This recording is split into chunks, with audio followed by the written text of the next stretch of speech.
Well, good morning and welcome to this morning's reflection.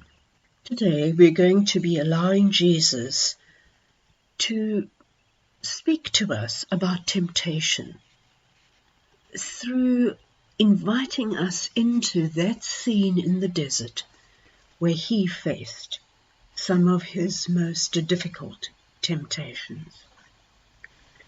Jesus here shows us what he wrestled with.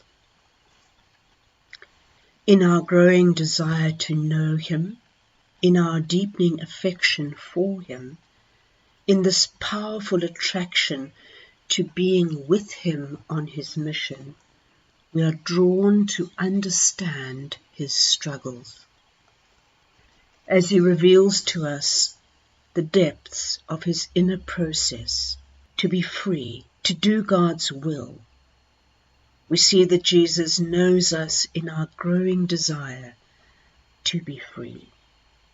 Freedom is all about confronting the temptation to use one's power for oneself. Self-absorption always defeats our ability to freely give ourselves for others.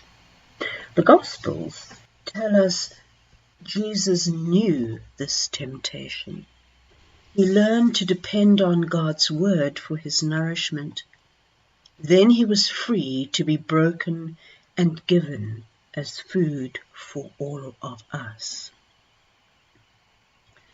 To be free, we must confront the ability we have to use our gifts to attract others to ourselves.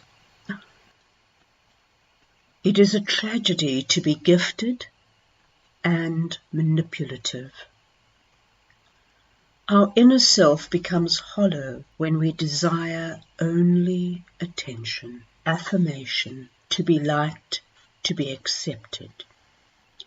Jesus faced this temptation. He chose not to arrogantly use his gifts. He chose freedom. His first choice was to give himself to whatever God desired. Then he could joyfully accept unpopularity, being unattractive and even being rejected, if they helped him be who he was called to be for others. The desire for freedom will always bring us face to face with a desire for our own kingdom. What can I collect, achieve, accomplish, be recognized for, point to as a symbol of my self-worth? Jesus knew this temptation. He came to live in the freedom of prayer.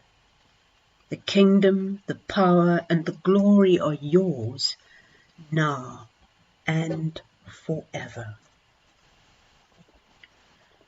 So what is going on when I am tempted? When you are tempted? Doesn't it mean the part of me really wants what I'm tempted to? It doesn't matter whether it's the temptation to eat a whole bag of potato chips or a large slab of chocolate or something much more serious. A battle is going on between some want, some deep desire, and the inner conviction that this thing is not good for me. What does it mean that in his hunger, Jesus was tempted to turn stone into loaves of bread? This is not about a temptation to use magical powers frivolously. It must be that there is a battle between his inner desire. So all day long in various places we can reflect on what that inner struggle to feed himself must have been. What kind of concrete and personal examples come to mind?